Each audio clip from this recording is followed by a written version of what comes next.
Today is the first day of the three-day event, the Conservative Political Action Conference, better known as CPAC. NTD's Jack Bradley is in Washington, D.C. and will bring us the latest. A Chinese firm leaks hundreds of data files from foreign governments and global internet firms in an 8-year-long cyber attack. The company is one of several hacking outfits hired by the Chinese Communist regime. The immigrant crisis at the U.S. southern border includes a growing number of Chinese nationals. We bring you what officials say about potential ties to the Chinese Communist Party. Manhattan DA Alvin Bragg is furious because Arizona won't extradite a New York murder suspect. The state believes he'll go free if he returns. Trump prosecutor Fani Willis facing multiple ethics complaints in Georgia. Fulton County Ethics Board has set a date to discuss the embattled DA. Tens of thousands of cell phone users are experiencing signal issues. Reports are coming in of people having problems placing calls as well as sending text messages. What's behind this? Immigrants coming into European member countries is on the rise. There are growing concerns over what impact the arrival of new immigrants will have on the economy, the workforce, and crime.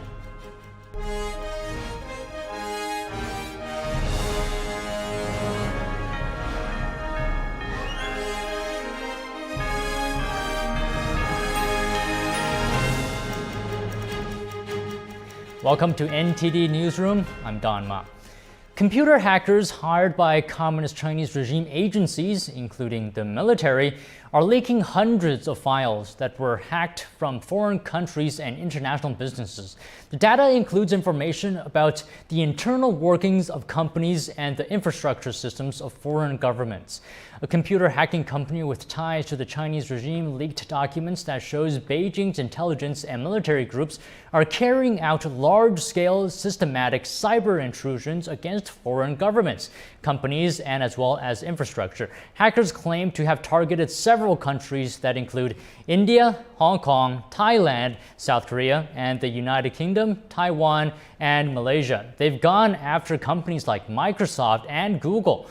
The cache contains more than 570 files, images, and chat logs.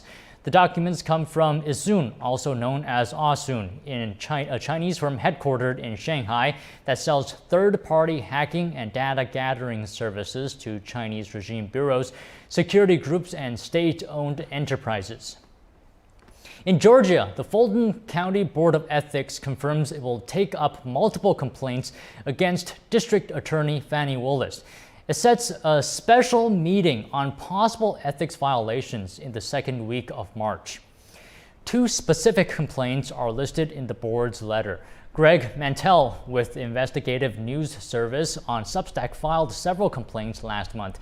He wants to see Willis's expenses reports for 2021 to 2023.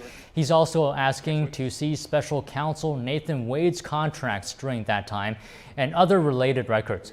His complaints stem from a motion filed by a Trump co-defendant, Michael Roman, to disqualify Willis in the Georgia election case.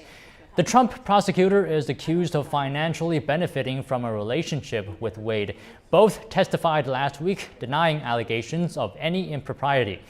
The board's letter lists another individual named Stephen Kramer for the other complaint. The meeting is open to the public.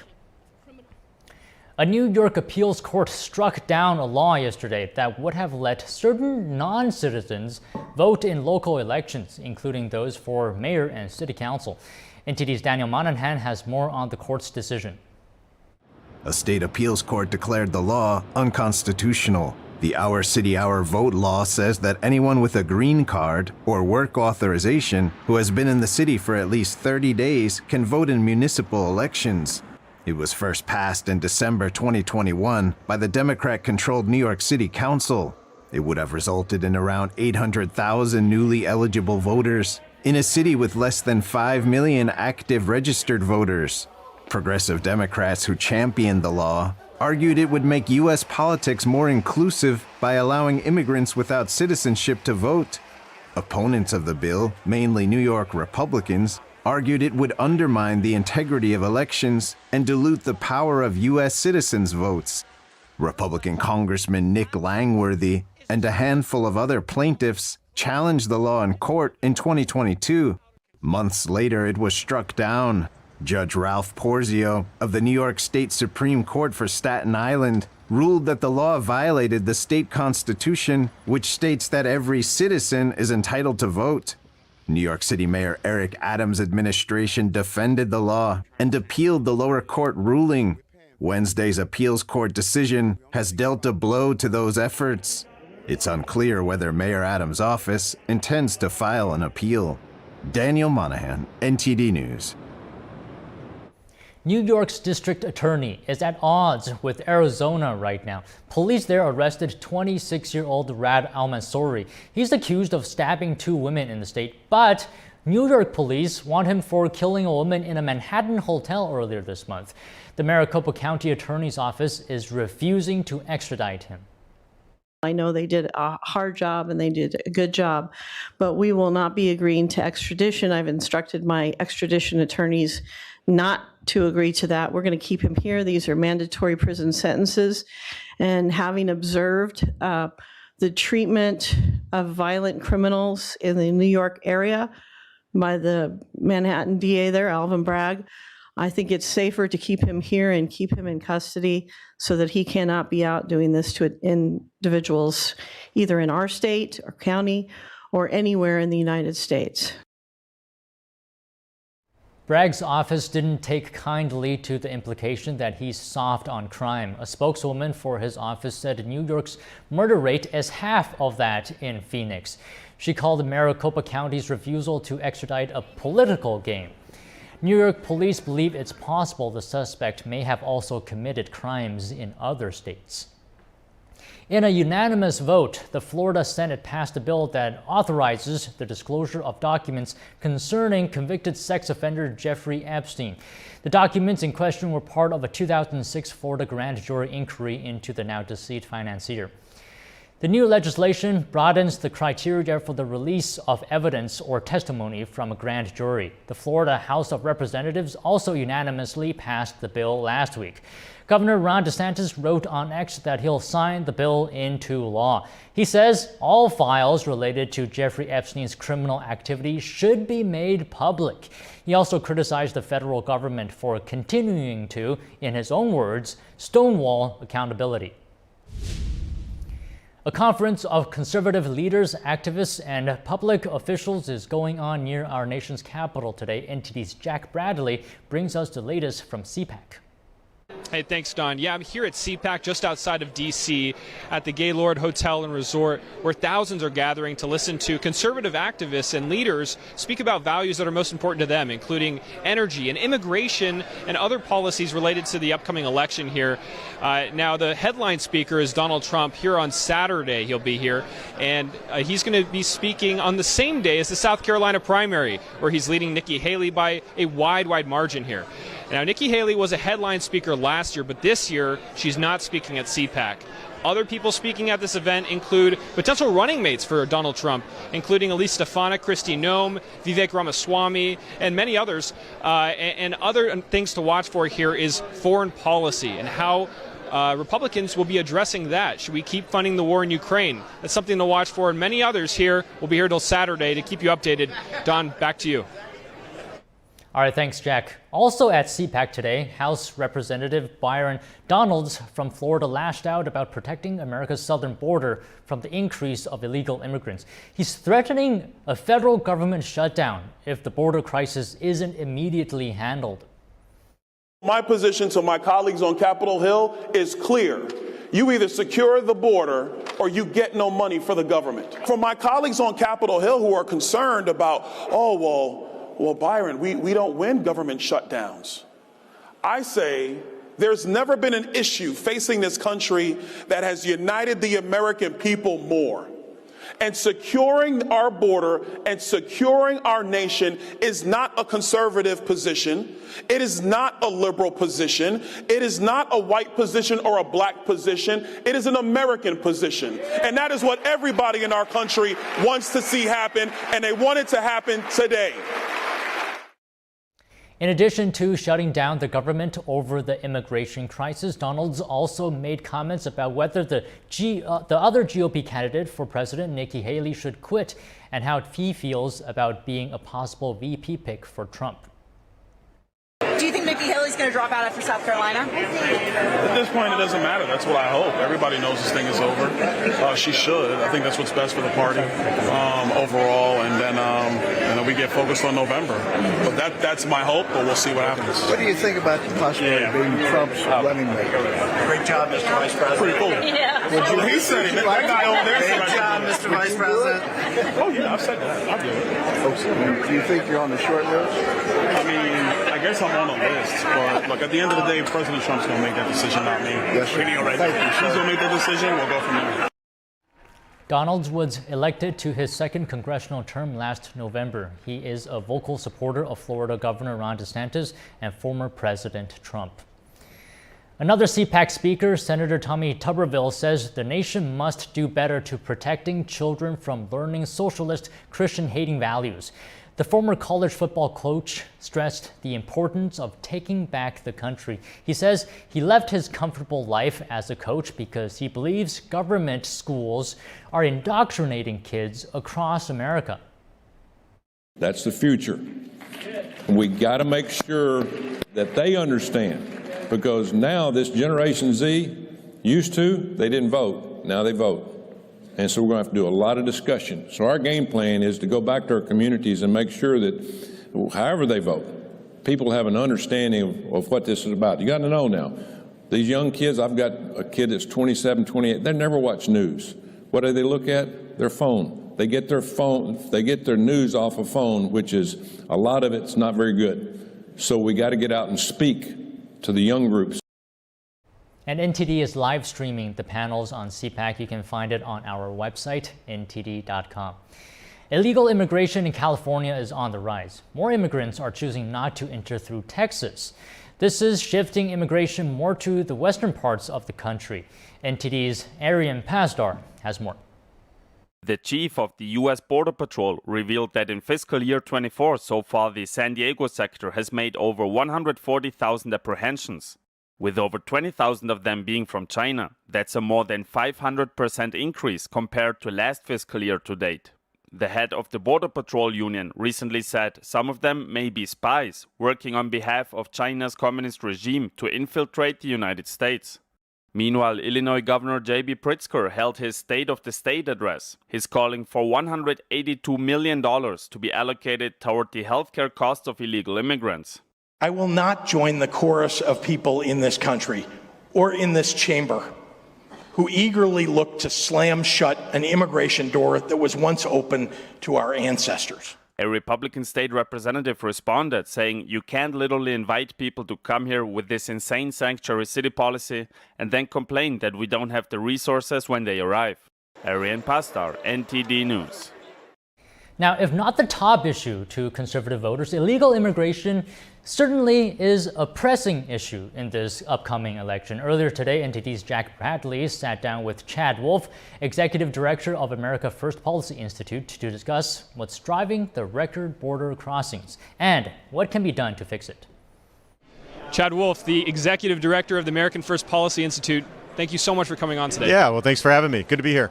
Now, the immigration issue, illegal immigration, is a serious problem now. We're seeing numbers that we've never seen in the past of border crossers. What's the solution to all this? Well, I think the solution's pretty easy. You need to enforce border security and immigration enforcement law. And I think what we've seen over the last 3 years is a lot of that law has been ignored. They put a plan in place in early 2021 when the Biden administration took over. They tore down a lot of successful policies, and they really didn't put anything in place. So it went back to the status quo, right? Which went back to that catch and release system that we see, which is you come across the border, you get apprehended, and then you're released into American communities. And thus far, under this administration, it's about 8 million folks and counting. And so the idea that that should be the status quo going forward is ridiculous.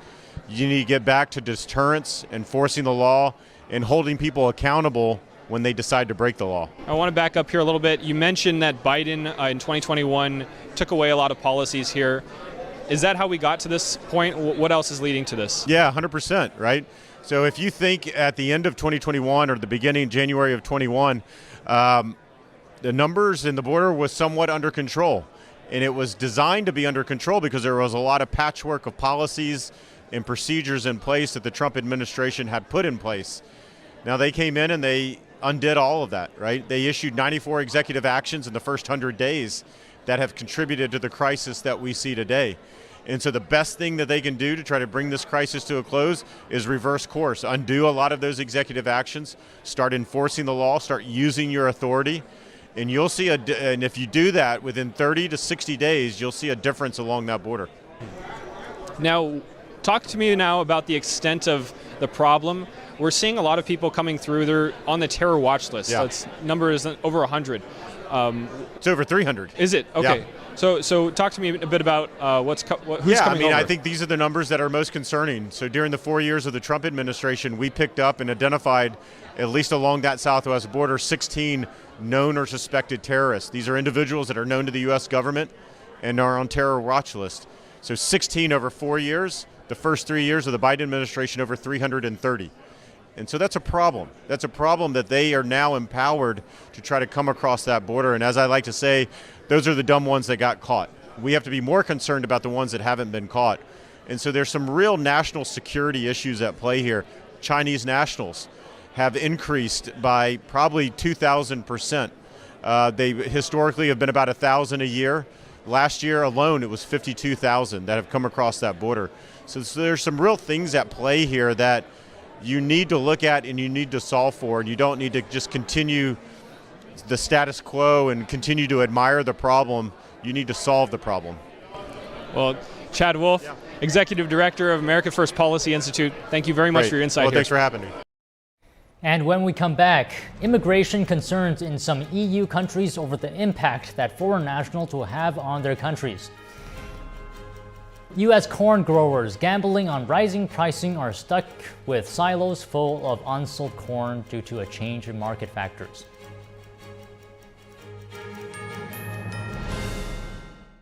The highest art is beautiful, breathtaking, timeless, and moving. Experience art with 5,000 years of history, inspired by the divine. Experience Shen Yun. The tempting online world is encroaching on our campus.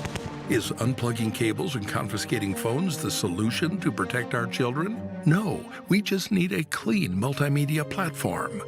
Join Ganjing Campus to leverage premium channel features, professional development courses, and kindness event toolkits tailored for teachers. Build a truly positive and interactive classroom community. Foster a pure and delightful learning environment for children. Hi, I'm Caleb, and this is my story. I was born with osteogenesis imperfecta, or brittle bone disease. I have broken my bones almost 200 times, and I have had 11 surgeries. But I didn't let that stop me. I love to bike ride, climb, race, and I'm learning how to stand and walk. But I can only do all of this because of generous people like you and Shriners Hospitals for Children. Because of people like you, Shriners Hospitals for Children has helped more than 1.3 million kids just like me, regardless of their family's ability to pay. Shriners Hospitals for Children is only able to provide this world-class, life-changing medical care because of the generous gifts of people just like you. Because of you, I can ride my bike. I can play basketball. Because of people like you, I can run. I can smile. Will you send your love to the rescue today? When you go to loveshriners.org right now and give just 63 cents a day, you're helping kids just like me. Like me. Like me. When you give today, we'll send you this adorable Love to the Rescue blanket as a thank you and a reminder of the love you gave to a kid just like me. Your gift, no matter how small, can help a child today. This is your moment to make a difference. When you pick up your phone, I know you have it right there, and call to give. You're helping kids like me. Thank you. Thank you. Gracias. Thank you. Please call or go online now. If operators are busy, please call again or give right away at loveshriners.org. Your gift makes a difference. Thank you for giving.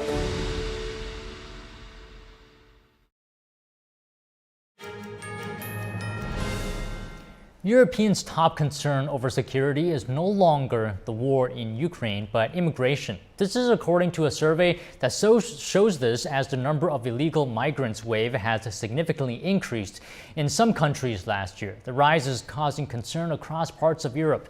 NTD's France correspondent David Vivez has the story. The fear of migration is now viewed as a more imminent threat than Russian aggression in Europe, as reported by the Munich Security Index survey earlier this month. The survey questioned 12,000 people, covering G7 countries. Countries in Europe, such as Spain, Italy, and Greece, are seeing a steady increase in the number of illegal migrants in 2023. According to French geopolitics expert Alexandre Delval, there is some truth behind the fear of a rising number of crimes. The crime rate among unaccompanied minors is absolutely incredible. It outstrips all statistics, including those carried out by the Ministry of the Interior in prisons. The incarceration rate, and therefore the number of people sentenced, is much higher among populations of foreign origin than among native populations. While some studies show positive outcomes of immigration, such as a source for the labor force, the lack of control and monitoring over smugglers' networks is one of the issues, Delval says. In Europe, wherever immigration has become massive, it's a welfare of immigration with a lack of control. People who don't come just to work, but some come to take advantage of benefits, and others who come via networks of clandestine smugglers who lead them to networks of delinquency. A better cooperation between countries seemed to be one answer. UK Prime Minister Sunak said last year the international system for policing human trafficking is not working. He said joint efforts would be taken after talks with EU President Commissioner Ursula von der Leyen. Immigration has been identified by experts as a key political priority across Europe and will likely be the determinative factor in several upcoming elections in June. David Vives, NTD News, Paris. And for today's business brief, farmers across the United States are kicking themselves for putting off corn sales because they thought prices would go up due to fields drying up in May and June and expectations for higher prices and smaller harvests. But instead, prices tanked as rains saved the crop. The size and speed of the price collapse strung farmers and left their storage bins stuffed with record amounts of corn. The steepest market downturn in a decade in 2023 has extended into 2024, hurting the U.S. rural economy. 2 years of high prices and tight crop supplies spurred by unfavorable global weather and disruption from the Ukraine war have been quickly reversed. 10 farmers, economists, and market analysts say U.S. growers miscalculated when they held on to corn rather than booking sales. Thousands of AT&T customers have reported cell service outages. More than 64,000 customers reported issues with placing calls, texting, or accessing the internet, according to tracking site Down Detector. Some Verizon and T-Mobile customers have also reported disruption, but both companies say their networks aren't experiencing an outage. It's likely their customers have had issues trying to connect to those on the AT&T network. AT&T says it is aware of the issue and is working to restore service. To help ease out the stress, a wellness tool has gained popularity over the years. Journaling is a way to learn about yourself and help you work through feelings, potentially improving your mental health in the process. It's a simple act, writing down what you're thinking and how you feel, but journaling can help you become a better version of yourself. Some people write for a few minutes every day, others weekly, others just when the inspiration strikes. Dr. Sanjay Gupta, host of the Chasing Life podcast, says journaling is a great way to track both healthy and unhealthy habits and allows a person to maximize when they're at their best. He even tried it himself, writing down everything he did did and ate. Suddenly, I had this map of my own life, and I learned a lot about myself, like when I do my best writing, it's in the morning, and foods that inspire me, pickles. I'm not sure why pickles, probably my microbiome, but the point is I learned all this through simple journaling. It helped me learn how to best structure my days for success. Gupta says journaling can help with focus and productivity and allows a person to gain some insight into themselves. He says it can also help your health. Research has shown journaling regularly has important benefits, including stress relief, anxiety reduction, reinforcement of your own positive personal qualities. The European brown bears at the Whipsnade Zoo in England are starting to stir after a 4-month-long hibernation, and they're excited for spring. Zookeepers kept them on a special diet to ensure they were good and fat for their long winter slumber. Now Naya, Cinderella, Manna, and Minnie are frolicking in a pond, barreling through the woods and catching some sun. And thank you for watching NTD Newsroom. I'm Don Ma. We'll have more stories from the U.S. and around the world. Join Tiffany Meyer for the NTD Evening News at 6 p.m. Eastern, 3 Pacific.